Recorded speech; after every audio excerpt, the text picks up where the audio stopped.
Okay, I think we're officially ready. Let's do it. Thank you guys for bearing with us. Technology, gotta love it.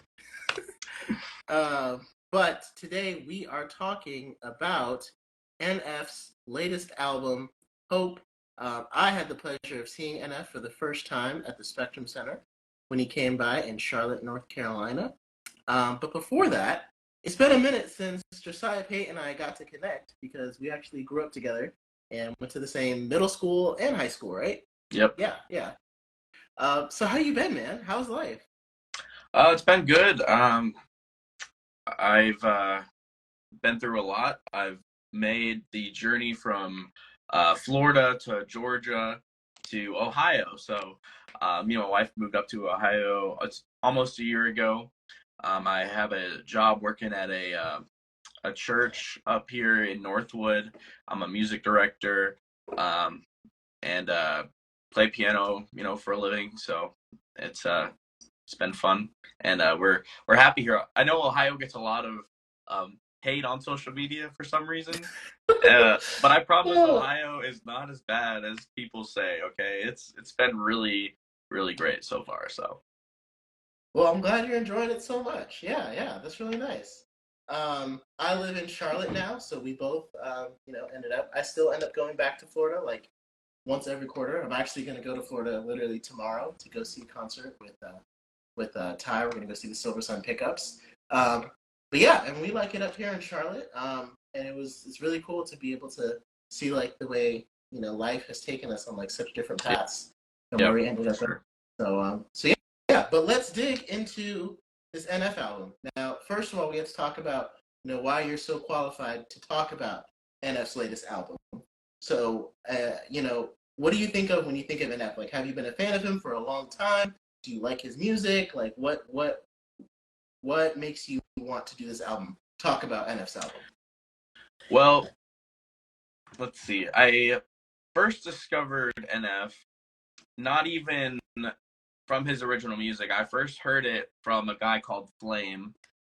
He was a feature on it, and the song was called "Start Over," and he was singing the hook on it, and he had a really distinct voice, and the song was just powerful in and of itself. So I looked the guy up, and it turns out he had just released this EP just called NF, and it had some really great songs. I remember listening to. So it was, I believe it was my junior year of high school. It was after school. I'm sitting in the hallway, that connects to the band room.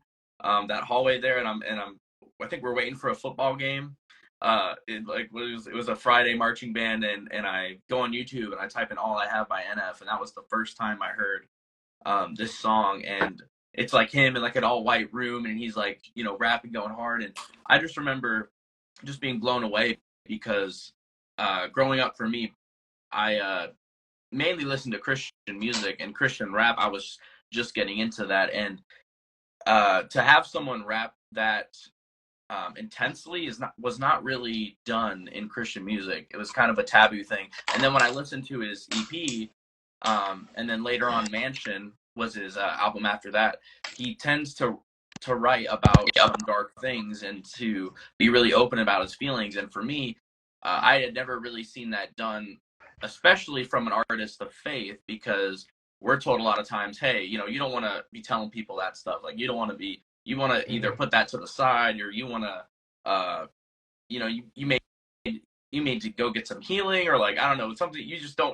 don't want to talk more. about that. Yeah, you need to pray Yeah. more. It's very taboo uh in the religious world. So Mm-hmm. I had never heard that, and I admired NF's honesty and openness, and like, and he didn't like shy away from his faith, but he was talking about what mattered to him at the time, and that was going through all of these things. He talks about his the death of his mom on his albums. He Mm-hmm. talks about growing up in Michigan, and him not really fitting in, and feeling alone, and so he was talking about those different things, and I just really appreciated how raw his music is, particularly his earlier stuff. We'll get into Hope in a moment, I'm sure, but Yeah. Yeah.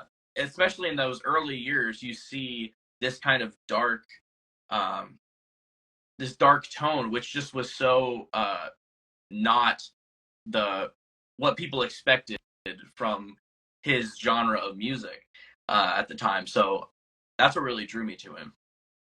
Yeah, I remember one of the first songs I heard by him was "How Could You Leave Us," which is a very, very powerful, very deep, emotional song. Yep.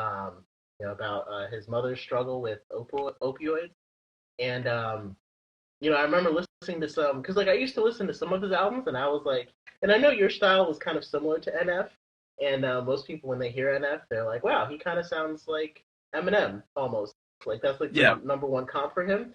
And then you look at who's his number one influence. Well, it's Eminem. He said that's the guy that he grew up a lot listening to. And I remember like a lot of his, like you said, he touches on a lot of dark subjects. And for me, like I think that's why I didn't get into him that much at the beginning, because like I said, he would touch on so many dark subjects, and it was like not like it was kind of the same thing, but it was a lot to carry, especially listening to an entire album full of it.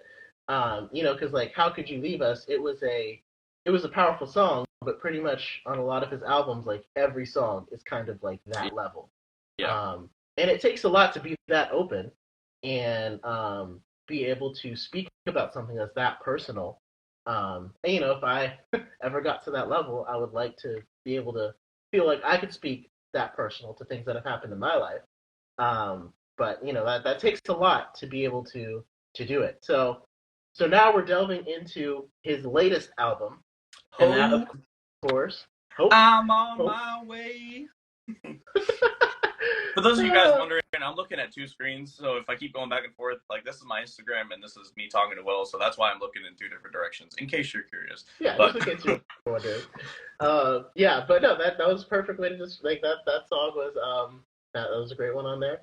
I think the name of the album really shows. Like I feel like he's in a different mindset now, and I feel like the name of the album really shows it, because the album itself feels hopeful. Like it feels like he's in a much better place mentally, and I know he dealt with some mental health challenges as well that again he wasn't afraid to go into. But I think this is my favorite album by him, because like I listen to it and I'm like I'm happy for him, because I feel like he's gotten to a really good place. And a lot of the songs on there are just straight up bangers. Like Careless featuring YBN featuring Corday. That's my favorite one. That's your favorite one? Yeah. Oh, that one is watching him perform it live, bro. We were in the Spectrum Center. He was performing it going hard, and then he was like, you guys, this isn't enough energy. So he stopped the song and restarted it and made sure that like everyone in the first 3 rows was like jumping up. And again, we're in a basketball arena, like watching him just perform, and it's just him on stage, and that was all he needed to electrify the entire crowd. And so it was really cool to see, and even cooler. I'm glad I listened to it before going to the concert, obviously. To it, top songs on this album. Like, what are some of your favorite songs?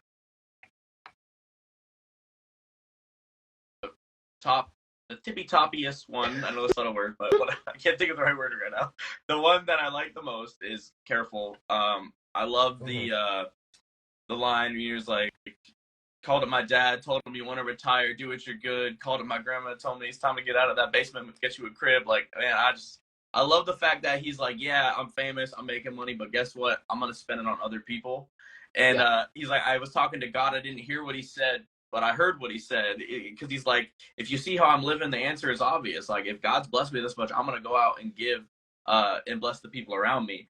And I love how like hard it goes, but it's at the same time, it's like the message is just so different than a lot of the other, gangster rap that you hear. It's very positive, but at the same time, musically, it wouldn't strike you as being as positive as it is.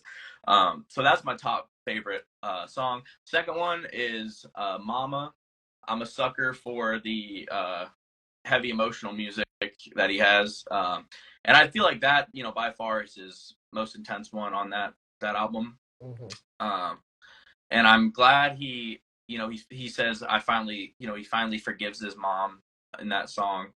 Because I know he talks about it in How Could You Leave Us, but that I feel like more was a was more like a rant, like how could you let this happen? And there's still a lot of anger there, but there's a healing that happens in Mama that I like you said before, like I'm just happy for him, like to see this journey of growth for him. So Mama's my second favorite, and then Happy would be my third. And it was a really close one between Happy and Hope. But the one that I'm stuck, like Hope is amazing, and I listen to that one a lot. But the one I'm stuck singing is "Living in My Agony." Mom just doing whatever, like it's just a catchy hook, and so I got to give it to Happy there. But now, since I mentioned Hope, we got to talk about Hope, the song, because the cinematography. If you have not seen this music video, you need to go watch it like ASAP, because this music video is it's just beautiful to look at. For starters, but we know if you're a longtime fan of NF, he always has these amazing cinematographic shots, and he in his interviews he says he loves movies, and you can definitely tell with the way he makes his videos. And you see, so in his album cover, he's on a raft, but he has a map, and in this album search, he says, "I'm looking for a map to Hope. Have you seen it?" And so he finally, he finds this map, and there's a ton of little Easter eggs. If you watch it, you'll see him fall in a mansion. He's kind of reminiscing through his old albums. But I think the two biggest Easter eggs that stick out to me is one, we see the return of Fear. So if you've been listening to his albums, usually the first song on an NF album is a conversation between him and his fear, he calls the dark side of himself.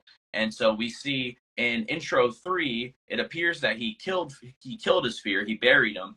You can go back and listen to that if you're interested. But he goes back and he kills his fear. But now we see that kind of return for a little bit, and they're having this conversation. He's like this back and forth towards the end of the song, and finally at the end, NF says, "I'm taking the reins."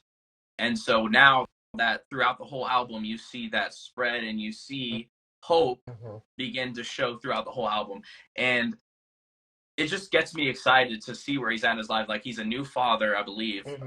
And he's married. If all of his photos, I think my wife follows his wife on Instagram, and they just look so happy together. They're a power couple. So for real. And I just enjoy seeing that. So that's the one Easter egg. The other Easter egg that I really like in Hope, I don't know if you have any comments to that, Will, if you want to speak to any of that, but just on what you said about them being a power couple, it just made me laugh because, like, my wife and I listened to this album because she also was a pretty big, well, she wasn't like a big NF fan.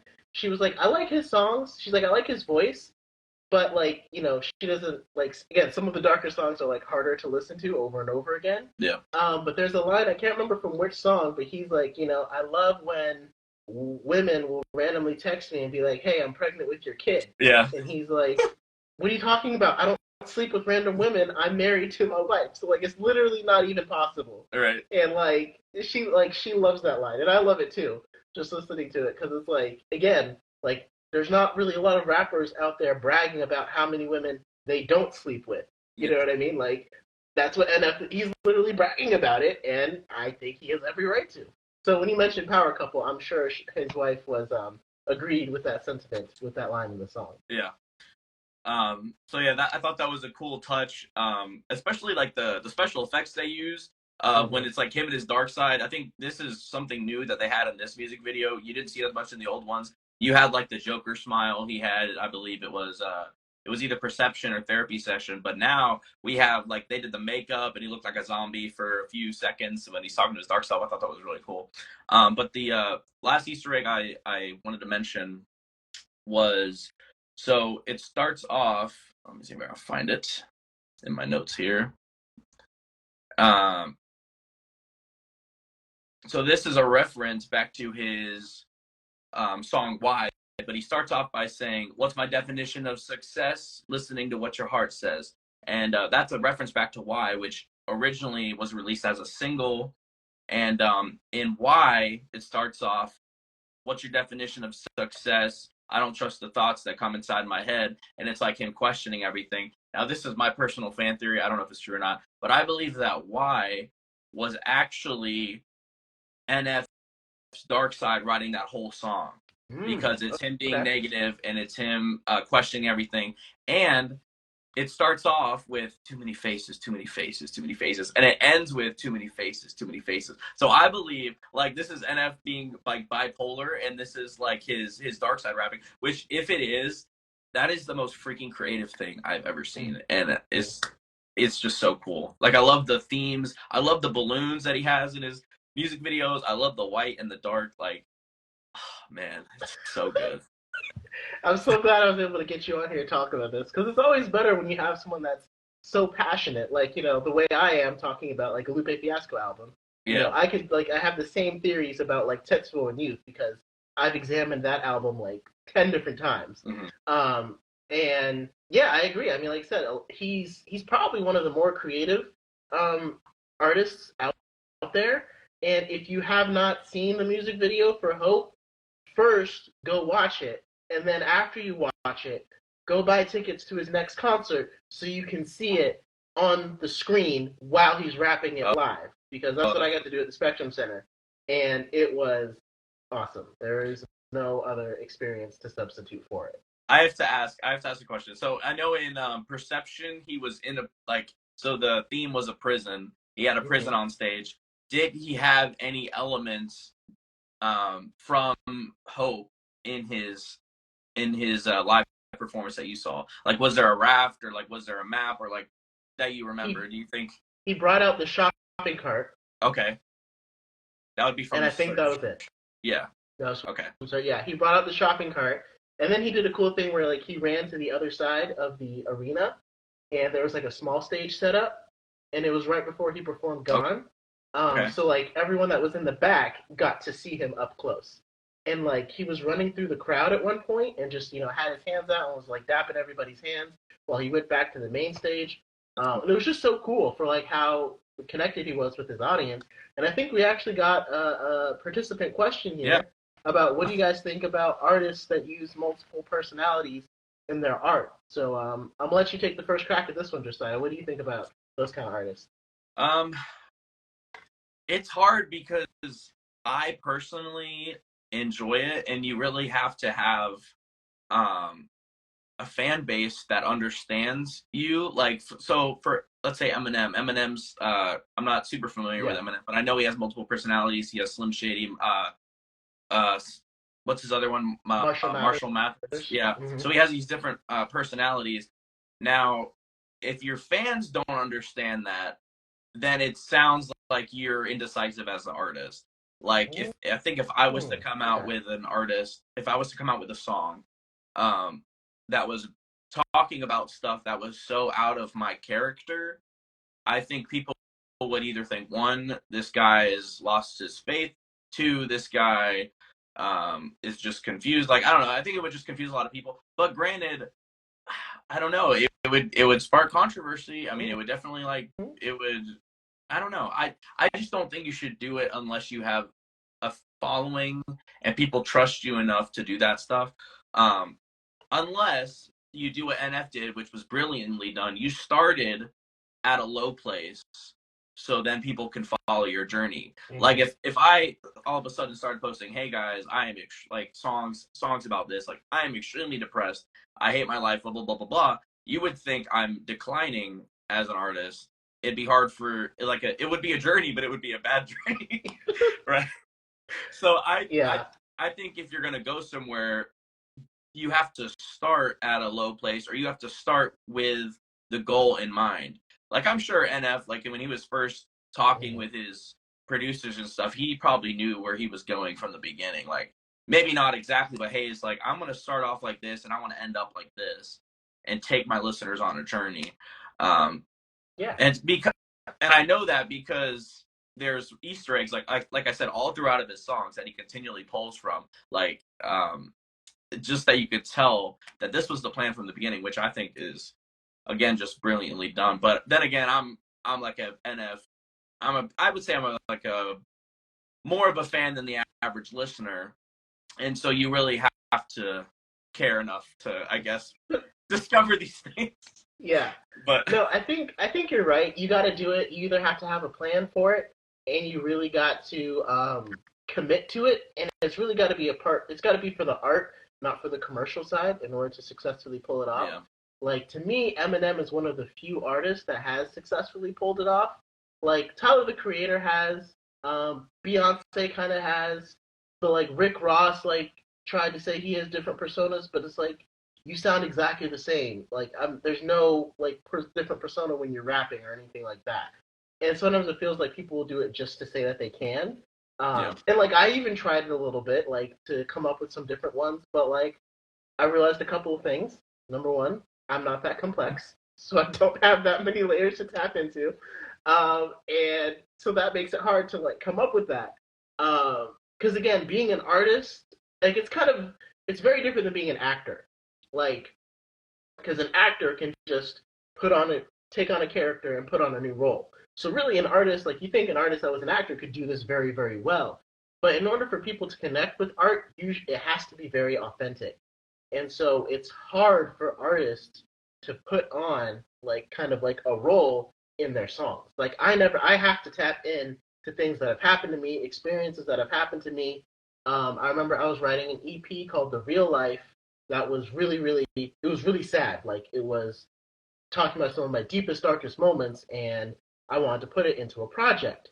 But then I met my wife, and then a lot of things started looking up, and I was like, I can't even finish this project because I'm just too happy. I can't tap into those dark feelings anymore to make this because they're gone, you know. And a lot of it was like me just rediscovering my faith as well. That helped too. Yeah. But say all that to say, like, you got to be authentic with it, and you got to do it for the sake of the art, not for the sake of that's what everyone else is doing.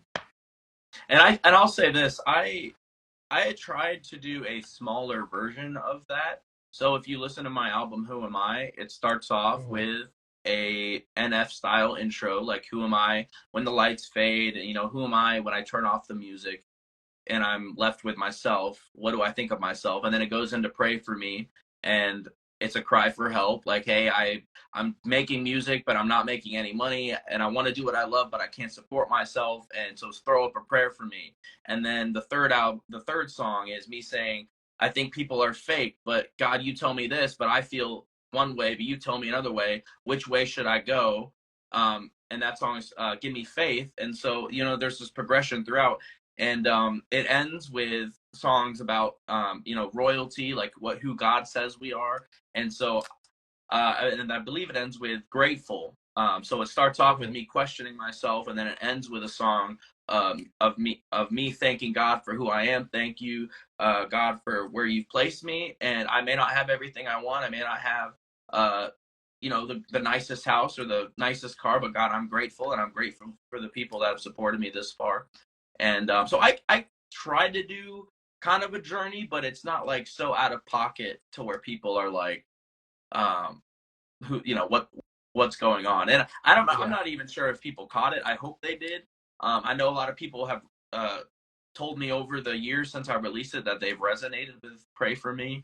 But I hope that eventually they'll resonate with Grateful as well, because I don't want people to stay in that Pray for Me, who am I mindset. It's like, no, there's a journey that we go on. You gotta follow, yeah. Right. So there's a way out. Yeah, don't just stay sad. Follow. Yeah. Let's get healing, and let's move forward. Which, like, NF has done. So yeah, and I mean, Grateful is my favorite song on your album, so I could say that I see exactly what you're doing with the story there. Thank you. And like, to me, like, even with your music, like, I know you probably don't see it this way, but like, I kind of see it that you have like two different personas. Because like, I know in high school everyone used to call you Josie P. Josie P. And like, for a minute, Josie P. And like, for a minute that was gonna be your stage name. Yeah. And then you decided just to go with Josiah Pait, which I think makes more sense as you got into more like faith-based songs and like deeper emotional songs. Josie P doesn't really fit that vibe, but you can still do that like just crazy, unhinged, fun rap. And I think like that's Josie P. Like, on my song "Gimme Even More," that first verse that you had.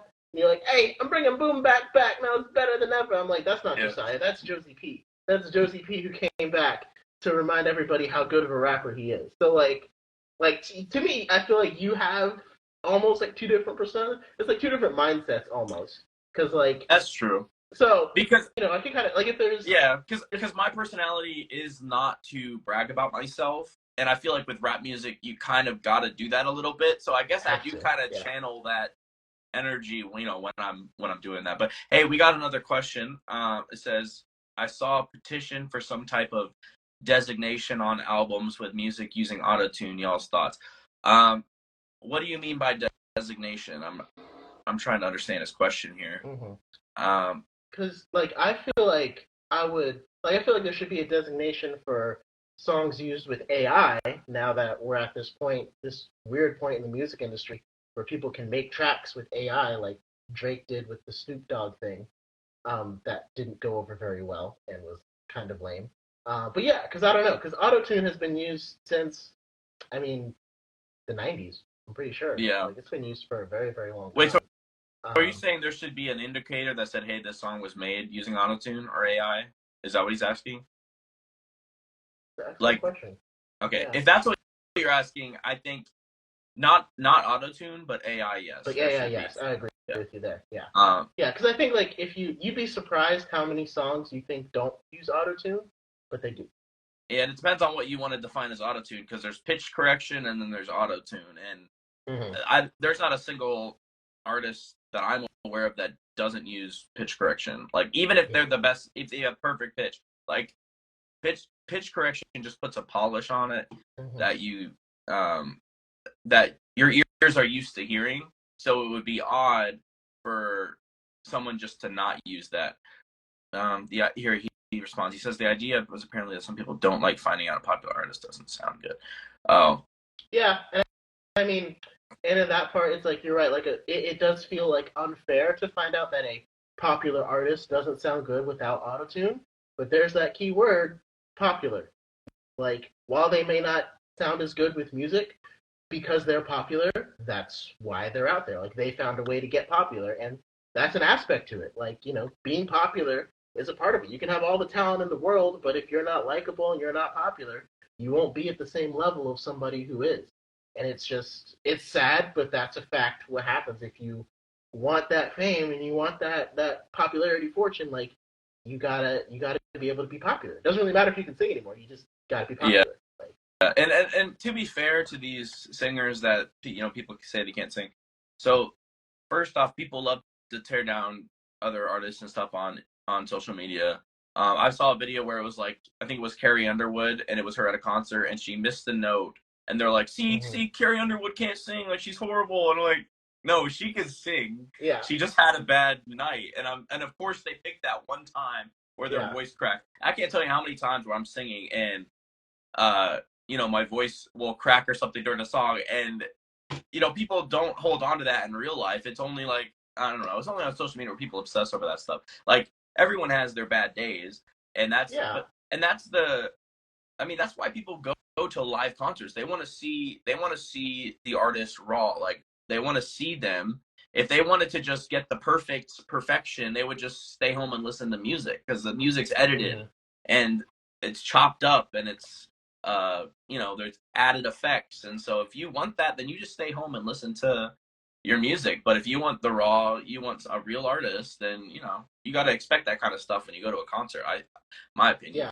I But mean, it's not like Carrie Underwood walked over to you at your day job and said, like, you forgot to send those reports to Dr. Smith. You can't be in office. Like, you know yeah, what I mean? Like, everybody messes up at work. The difference is, like, sure, she's making millions of dollars, but CEOs that make millions of dollars, they all mess up from time to time. We all miss notes. It happens. It's just a fact. Now, like, if someone's singing badly, the thing is, like, an artist that can't really sing live, they're not going to end up making a lot of money because all the money comes from concerts. All like streaming does not get you like Dua Lipa, all those artists with billions of streams, they're not really making any money off of them right. because the amount that it costs to put the album out there and the marketing, like all of that's already been eaten up. They're getting money from ticket sales. From ticket sales, ticket sales, ticket sales. So if you can't put on a good live performance that people want to come to, you won't end up being a popular artist anyway. Yeah. Thanks for the question, Luke. I appreciate that. Yeah. I guess let's dive back into NF's Yeah. album. Yeah. Anyway. Yeah. So like, it feels kind of weird saying this for me. I'm gonna talk about like my favorite song is Gone, featuring Julia Michaels, Mm. which again, because NF doesn't sing a whole lot. Well, he has a really nice voice, and I feel like he sings more on this album than he does on the other ones. But just like listening to that song, and like obviously I'm in a very happy relationship, so it's not applicable to me right now.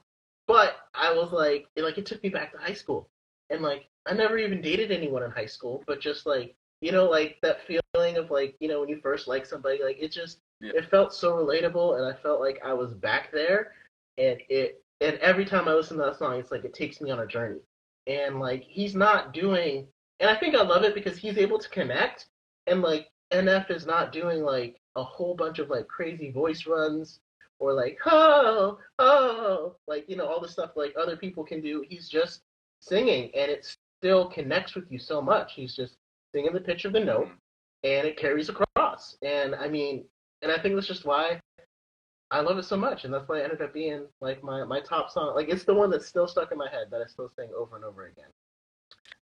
And Go so ahead. speaking of that, I think like I like the song too, and it's a good song.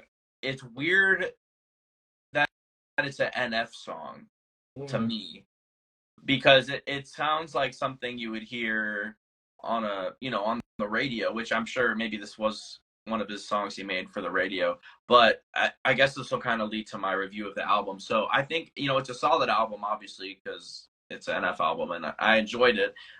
But I don't think as a album as a whole, I don't think it was his best one. Really? Um, Okay. yeah, cause I hinted at this earlier, but like so after Pandemonium, I think that's like track 7 or 6.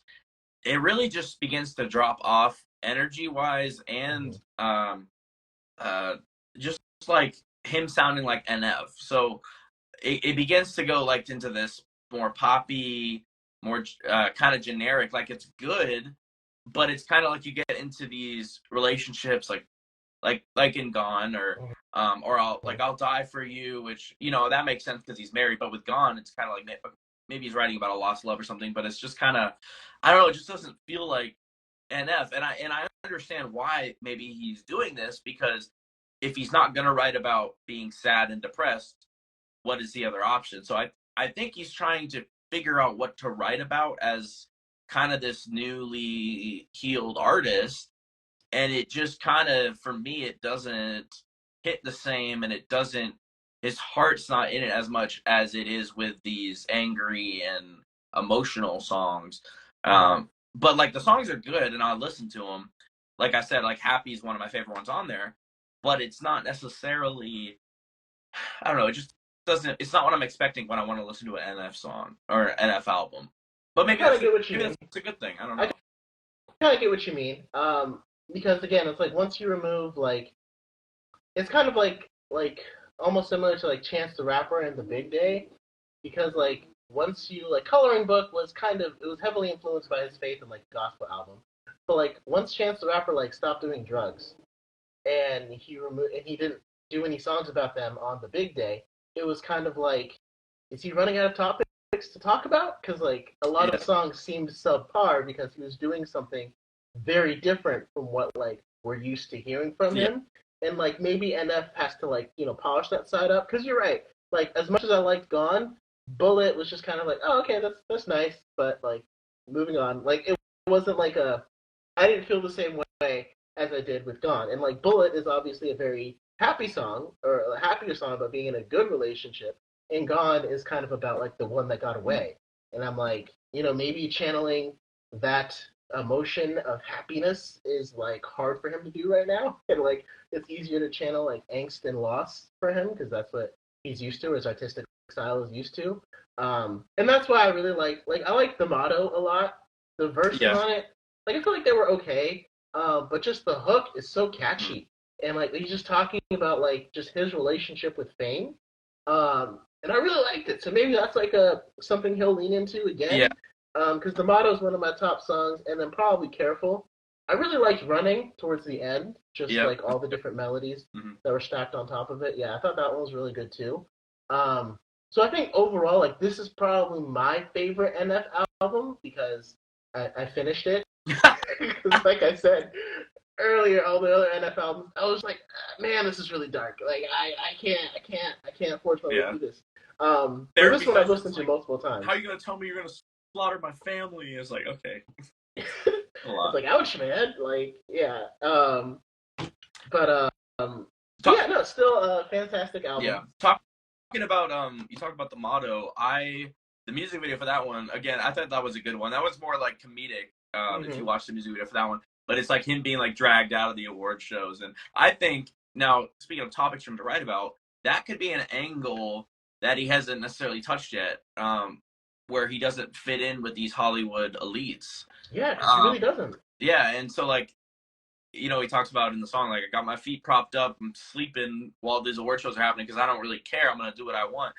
That's something I think he could tap into and talk about. Now, I mean, people are going to say maybe it's too political or whatever, but I don't think Hollywood has really, it doesn't have to do with politics, not necessarily. So he could be like being kind of that rebel in the music industry. I think he could write about that. I think he's a new father. I think he'll have plenty of content there, which again that may lean into the more somber stuff. But I mean that can get emotional quick. I just saw this reel today. It was this songwriter writing a song about being a dad, and it like almost made me cry. And I'm not even a dad yet, so I was like, I don't know, I'm getting commercial, but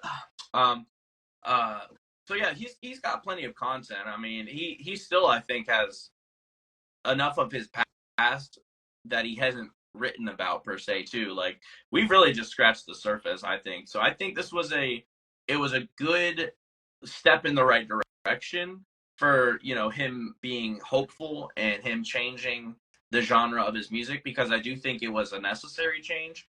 But just how is he going to balance that?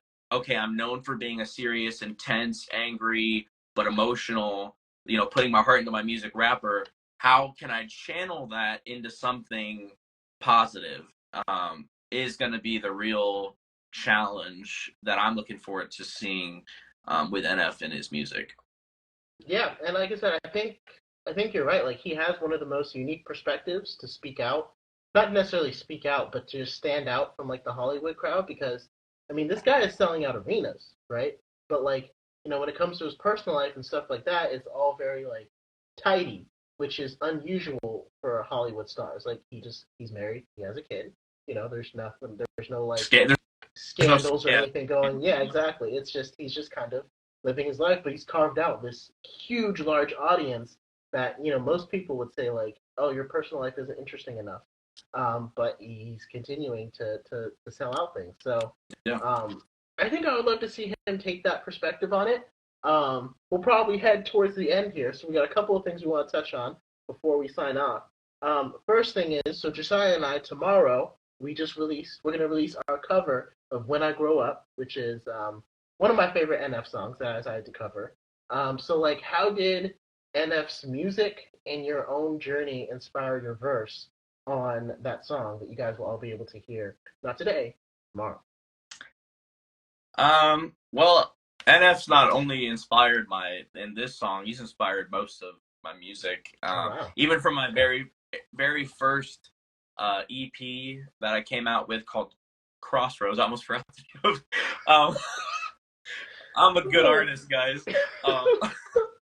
So I came out with this EP called Crossroads, and the first song on there is called War. And, that was based off of, I believe, Intro 1 by NF. And just the intensity that I have sometimes when I rap, I channel my inner NF. Like NF says he grew up listening to Eminem, his influence. Well, NF is my Eminem. So he kind of influenced me in so many ways. If you listen to my music listen to his music first, and then listen to my music, and then you'll see an influence for sure. But when it comes to this particular song, I'm looking at my lyrics right here.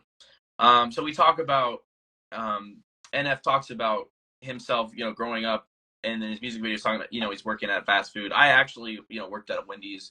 Was my first job. And yeah. Yes. Man, so I really forgot about that Wendy's. Right next to the car place, right? The tire place in Orange City. Yep. Oh, good times, man. Yeah, 2 years I spent at Wendy's. But I will say, so I relate to that music video more than most, I would say, because he's like, anybody want to hear me rap? No. Me throughout high school. Hey, but we still rapped at the pep rally and won 2 talent shows. So I mean, whatever. Some people wanted to hear us, not everybody did. But yeah, so I kind of write about that in my verse, talking about if I was in high school, what would be the thought process behind that going on. So also I do a little, I'm not going to say the line, but I kind of copy, NF kind of has a similar line. I take that and it's from the motto. So if you're listening to my verse and it's one that may make you laugh, hopefully that's the goal. That's from motto. But yeah, pretty much the thought behind my verse is saying what I'm doing now. So like, I'm gonna get a job where music's my career. I can make music, and yeah, I'm not a super multi-million-dollar famous rapper, but that for me, that was never the goal. My goal is to play music, do what I love, and if I feel like I have a message that would benefit other people, then I put it out. And then, hey, if I happen to blow up, fantastic. If I never do, my wife's my biggest fan, and that's good enough for me. So, with that adorable little plug there at the end. Yeah, I think I agree with you because I think, and that's why I really wanted you to have you on this song with me because in high school is when you and I like really started getting into making our own music. Yes, sir. Being fans of hip hop all throughout middle school, and like we got a lot of mixed reactions. Like a lot of people were like, "Oh, that's cool." A lot of people were like, "Oh, that's dumb." But I think for the most part, it was kind of like, "That's cute." Like it's adorable, like what you want to do. It's almost like they looked at us like little pets, like little dogs. Like, oh look, he's like playing with a little toy or something. Oh, okay, that's fun. Yeah. And it's like, yeah, no, but like I'm actually going to build something here. Like it may not sound great right now because I'm like 13, but I am building something. And so a lot of the lyrics, like I reference, like I say, you don't have the voice for that. You should stick to only playing the sax. And like those are like legitimate things that I've heard people tell me. Like I was playing a song for my friend, and he's like, "You really don't have the voice to do rap," and I'm like, "Well, I can't change that, and I want to do it, so I'm just gonna keep going anyway." Well, you got a question? Yeah, it says. Oh, my first song. Was it chest hair? Oh my god. I'm like, and like first song or like first good song? Because those are two wildly different questions. That's fair.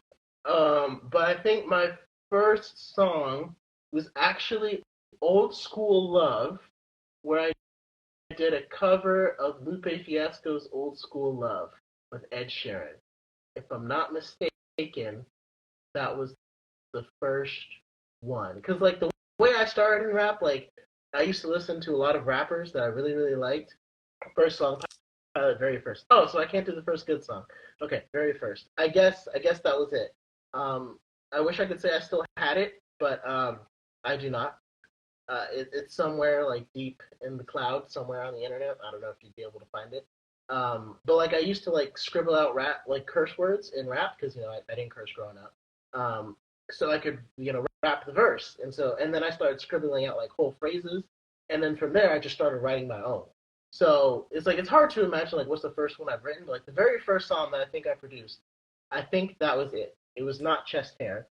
My wife has never heard that song, and I think that's why we're married. Yeah, for the sake of your marriage, we'll talk about that song.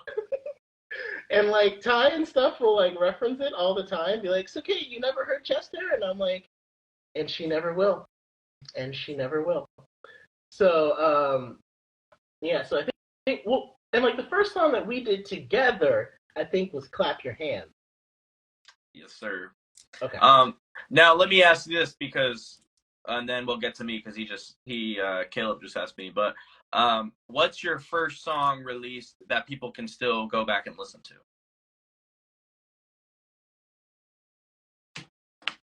And I'm actually gonna have to look that up for me. I'm not sure. Yeah, I have to go on my like it might be on SoundCloud. Let me look this up real quick. Yeah, because on streaming I only have songs that I released since like 2000, since 2020. So I think the oldest song that you can go back of mine and listen to, I think, is all from an EP I released right around the time I was graduating high school, and it's Games, Lifestyle, and Realities. I think I released Realities before all of those, but that was featuring my friend Maganga, who went to our same high school, and a good friend of ours, Jessica Stansel, sang on it for me. And it was a really fun song to record. Again, I listened back to it and I'm like, I don't fully understand what I was talking about, but I did make the song. He wants to know what's chest hair about. You gotta tell him. Oh my god. So, do I really? I guess I have to. Okay. So like, you know, as a teenage boy going through puberty, a lot of times you expect to like grow a lot of chest hair. It's like a thing that like kids would talk about, like in our class. And like most people, I'm still like, I think like I hit like half of puberty because like my voice never ended up dropping. It's still like a lot higher than most of my friends. Even like people that I've known that like, because like I know some people that like when I met them they were 12 and now they're like 15 and 16 and their voice is much deeper than mine. So like I think there's just some parts of puberty that my body's decided to skip over, and chest hair was one of those. And so the song was all about that. Like even though I don't have this, I'm going to still be the best man possible that I can be. And so like the concept was really nice. That is a solid. Yeah. Just the execution didn't really hit that well. And yes, I hope my wife, she's in the other room, but she can't hear this right now. But thank you. I appreciate it. Like I said, it's one of those things I even considered like revisiting. But I also was like, let's just not address that time. We'll just leave that where it was. And that's why I appreciate When I Grow Up, because like, NF even says like, I know my raps are a little weak right now, but I'll be good eventually. Mm-hmm. And that's how I felt in high school. And like now I'm at a point in my career where I feel like I can. There's so many things I feel like I can do that I could never imagine in high school. Like in high school, I couldn't sing at all, like even a little bit. And I always loved singing, but like I could not carry a pitch to save my life at all. And now I'll do gigs, and I sing "Same Drugs" by Chance the Rapper. Insecure by Pink Sweats. Like I'll sing entire songs, and like it hurts my throat, so I have to like switch off between that and playing saxophone. But it's like if you could tell like the 16-year-old me that like, hey, eventually you're gonna get to a point where you can do this better than you do it now, I would have like laughed in your face. Like, what are you talking about? So I guess I'll go. Caleb said my favorite song with you two is Bankroll, which oh yeah, let's go. Yeah, for sure. Oh no, Pink Sweats, Insecure by Pink Sweats is one of my favorite songs. I cannot do Keith Sweat. He's I'm not that level. So I guess I'll go. So the first song that I ever made was Masterpiece. I did it for a competition at my church. It ended up I made regionals for this competition I did in, but the chorus is, the hook was, it's really bad, but it was like, Master, we're a masterpiece. I'm gonna show you where the one master be. Man, I'm sorry, but this beat is sick. The beat, in fact, was not sick. The beat was had a mild cold. It was not sick. It was like a really crappy kick and snare, and it was just it was so bad. But so that was the first song I made. I still have a copy of it. The first song I made with Will, like we said, was Clap Your Hands. And I still have all of the songs me and Will made in a folder that I will. Because I would love to listen to it again. I do have Clap Your Hands. Okay. You gotta send that to me. I'll send it to you. Yeah. Which it is. So we recorded these songs. I'd say 5 of the first songs that we made together were in the band room on a like $5 mic that was really crappy, but we did what we could. And so that we spent most of our lunches working on music my junior and senior year of high school. And that's what we did in our free time, was work on music. So we made Clap Your Hands, we made what was the other ones? We made I remember What It Shadows. Is. What It Oh yeah, Is. Shadows is still one of my favorite ones that I ever produced. Man, but yeah, What It Is that came out when we graduated. You you featured on Swept Away. Mm-hmm. So many. Like we could probably go back and make like an entire mixtape of just old songs. I wish there was a way to preface like, hey, these songs are bad and we know they're bad, but they're our first songs. Like before Yeah. before people listen to them. Because I like showing these songs to people because they know my music now and then they know like so it's fun. It's like look how far we came. But I can't do that with like I can't just put it out there because it'd be like, this is trash. It's like, yeah, I know, but it's funny. I'm aware, I was a child when I did this. In terms of songs so what's my first song I made that you can still listen to? I made the first song I recorded in the studio was called I did it for the talent show. What was it? New to the Game. Yes. That's what it's called. Yeah, New to the Game. And I think I took it off Spotify, unfortunately, because it didn't meet the quality level I was looking for. So I believe that would mean the first song I released was probably on Crossroads. Crossroads was my first EP. You could probably still go back and listen to it. On my SoundCloud, let me see if I have, because I usually put the, let me see. All About the You was probably the earliest song I made, which actually we got to rap for a pep rally my senior year for the whole school for like 5,000 kids. We did this chant, and that the school still plays on their morning news, last I heard. Oh, really? So, yeah. So like that should need some royalty checks, but whatever, it's fine. Whatever, we help the school out. Yeah. We're not. Am I a hero? Yes. I don't like to brag, but. So yeah, so that you can go back and you can listen to that on my SoundCloud. It's called All About the You. That's probably the earliest one you can listen to. I'm thinking about it. Maybe I'll put out my because I still have the recording of New to the Game. Maybe I'll put it on SoundCloud. Because it's still good. Like I recorded it in the studio, so it's good quality. But it's just like the beat's kind of simple because I made it, so of course it's not. It's nothing special. So I'll put it on my SoundCloud if you guys are interested. You can go check it out. But yeah, Crossroads, the EP, was the first thing I put out on Spotify. And my fun fact for you, my best friend growing up made the album, and I just remember we were just so excited. We went to the studio in Daytona, and it was just one of the best experiences of my life. Just going to a real studio, writing this music, and man, I just wouldn't trade it for anything. But my favorite song off Crossroads is definitely Pull Up. Yep. Yeah. I'd Pull Up, and I'd say Gold, my favorite. Pull Up and Gold. Yeah. So we've kind of reached towards the end of our live session because we got to wrap it up pretty soon. And so here's something that I've been trying to do with everyone that comes on this show. Because again, this is on King Whale's album review party, and Josiah's probably going to post it to his channels later. But for everyone that comes on my podcast, I like to ask them, do we have another question? Yeah, EP just means extended play. So it's not a single, but it's longer than a single, so therefore it's an EP. It's not as long as the album. It's usually like 4 to 5 songs, or it could be 3 songs. But it's in between, single and album. It's extended, so it's an EP. Yeah, it's a lot of labels will have people like NF release an EP before they invest in an entire album to see how well it does, to make sure that, okay, if we do an album, it'll make money if this EP made money. So, right.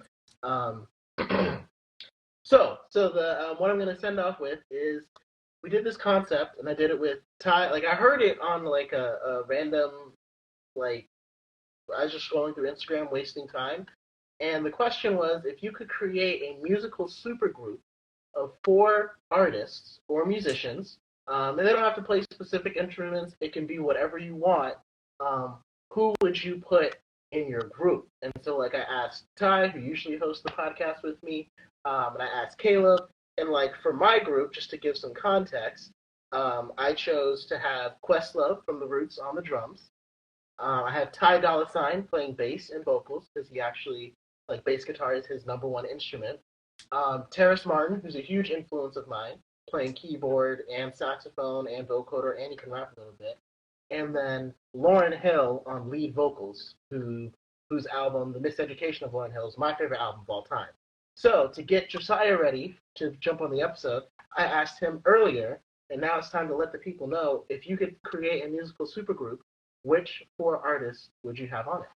So I laugh because it's so not has nothing to do with rap, but and this is just kind of where I'm at in my season of life.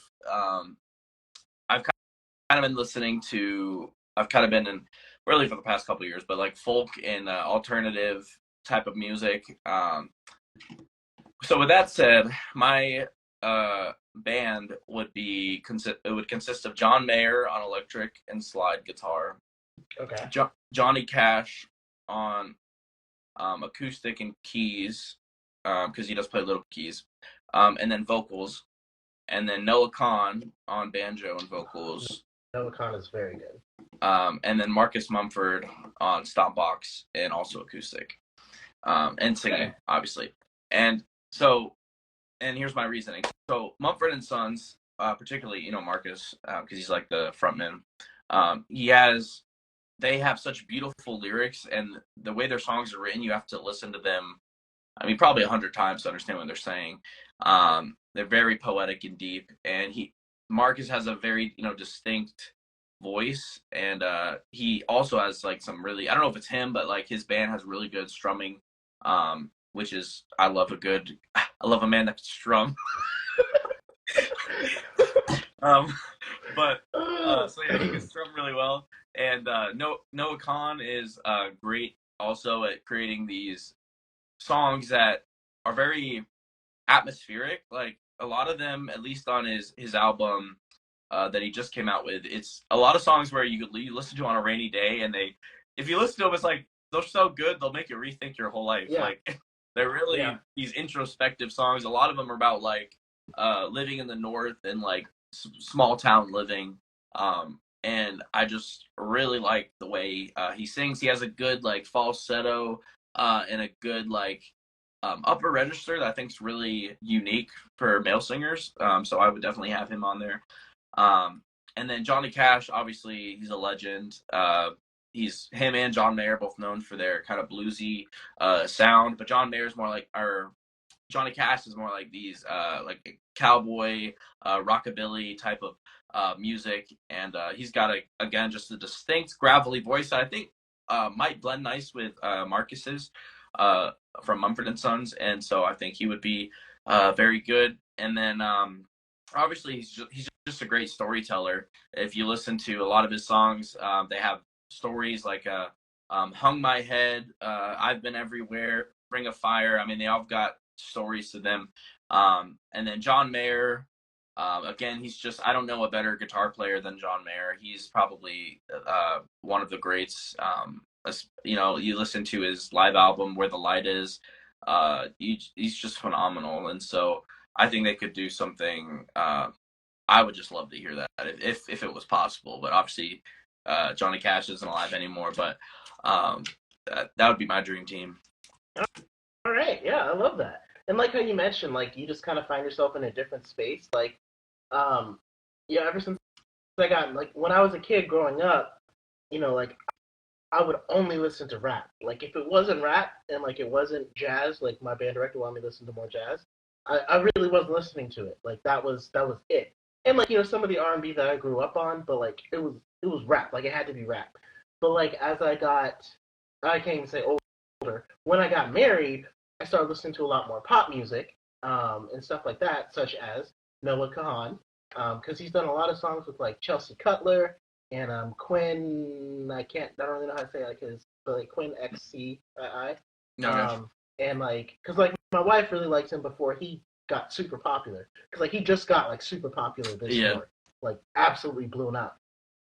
And so like that kind of influenced my style too, because like I still want my band to be able to do like I was gonna do like a bunch of jazz and like R&B guys, but like I want them to be able to do pop music too, and I think that's why I like Gone by NF, with Julia Michaels because like I have a newfound appreciation for just like singing and for even in the pop style, not necessarily the R&B style, but pop and kind of branching out. So that's kind of Yeah. yeah.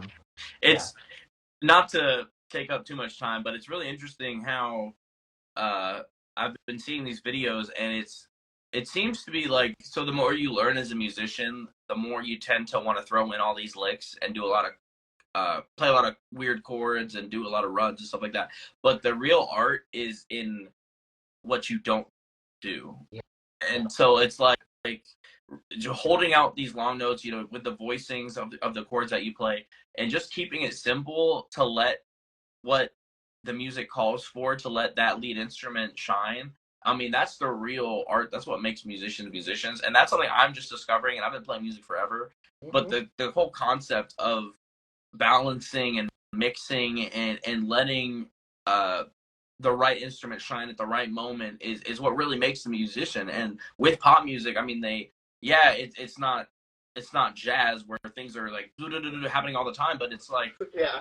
I think there's beauty in the simple emotional music, Yeah, like So even though a chord change is simple, it doesn't mean it didn't make you feel something. right. And I was at a gig last night, and it was just me and a pianist, and we had to play for 2 hours, and it was like, okay, we got to stretch these songs to make sure we can make this gig work. And it was like, well, I guess we could just like play less notes while we're soloing. And it was like, oh, I forgot that like that was a thing that I could do. Like just play a whole note Yeah. every once in a while and just let it ring. Yeah. So Mr. So yeah. Martin said, play the footballs. Yeah. Play the whole notes. Oh my god, so many memories. For a little bit of context too, like I asked my mom the same question, and she chose Nat King Cole for lead vocals. Yeah. She chose Errol Garner for piano. Um, she chose Kenny G for sax, and my grandmother, who passed away last year, she chose her to play bass. And I was like, oh wow, mom. I was like, that's really sweet that you'd like choose a family member. I was like, I guess that didn't really matter to you when you were choosing the sax player. Like you didn't choose a family member for that. And she was like, well, when you get as good as Kenny G, then you'll be next up. And I was like, thanks, mom. Thanks. So yes, half notes matter too. That is very true. Yes. I think that's a perfect place to leave it. Josiah, thank you so much for coming on. Hey, thanks glad we got to do this. Thanks for having me, man. This was actually not saying I wasn't looking forward to this, but like this was a lot more fun than I thought it would be. And so, we're gonna have to do this again or something. Yeah. I really enjoyed. We gotta figure it out. Once we got past like it would have been a lot more fun if we able to get the technical side figured out. But yeah, we'll get that worked out, and we'll definitely have you back on because, like I said, I'm gonna keep doing this until I can't do it anymore, and I don't think I'm gonna stop listening to music anytime soon. So there'll be more albums to review. Oh, real quick, do you mind? I just want to say, so with this, I mentioned listening to different types of music. Something I'm working on, and this is the first time I'm telling you this too, Will, is me and my brother are writing some music that's in a similar vein to Noah Kahan and Mumford & Sons, and I'm trying to write and challenge myself to write some different style of music other than rap, and I'm excited to record it and put out some different type of stuff. So what I'm doing right now is I'm in the songwriting process, but my goal is to put out an EP of like 3 or 4 songs that are more of that alternative style, and we'll see how that goes. But I'm excited because it's something new, and trying to listen to all the music I can to kind of see what the greats do. But I'm excited for it. So I just wanted to mention that. Yeah, that's awesome, man. Yeah, I mean, like if you look at my like genres of music that I've released this year, it's like it doesn't even seem like he's the same artist. Because like the first song I did in January was like a lo-fi jazz song that I did with the trumpeter from London, and then I don't think I released a song in February, but in March I released like a very pop like piano ballad song called Remember.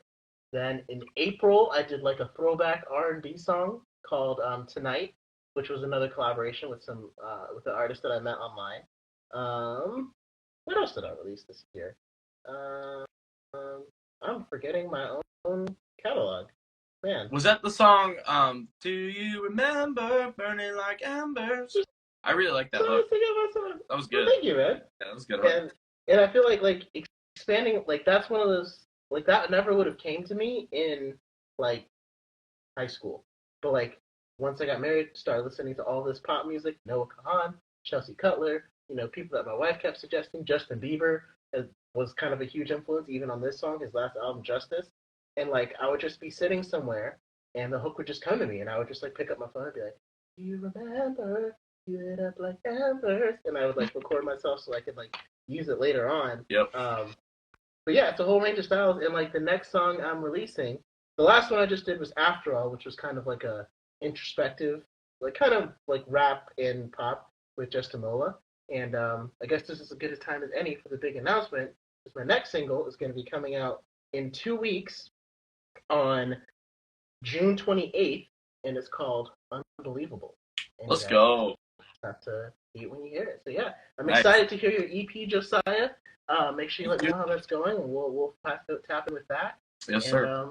Again, thank you guys for joining us, for checking us out. And yeah, we'll have to do this again and just and keep talking. Yeah. Thanks, Will. Of course, Talk man. soon. Bye. Take care.